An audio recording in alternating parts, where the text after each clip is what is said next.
Hey, it's SgtLocksmith here. We're going to go ahead and change the battery on your 4-button smart key remote.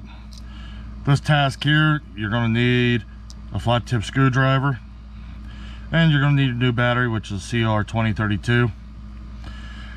Take your remote, twist it on its side, and you'll see the little silver button. When you do, press it in, and when you press it in, make sure you have your fingers in here, and your emergency release will come out. Go ahead and rotate the remote face down, put your emergency key back in, but push down on it as you're sliding it in, and you'll feel it get caught.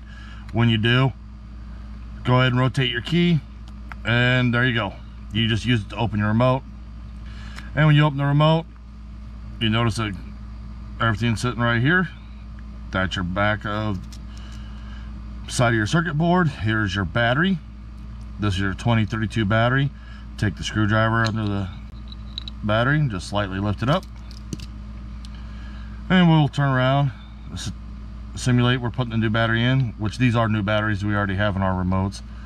Go ahead and put the battery in, push it down, and it'll lock in with the little tabs here on the sides. Go ahead and flip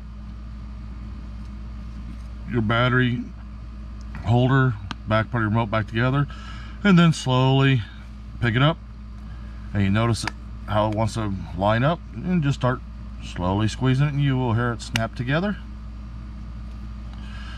And go ahead and put your emergency key back in, and there you go. You've just changed the battery on your 4-button smart remote. Thanks for watching SgtLocksmith. Let's be safe out there, and thanks for watching.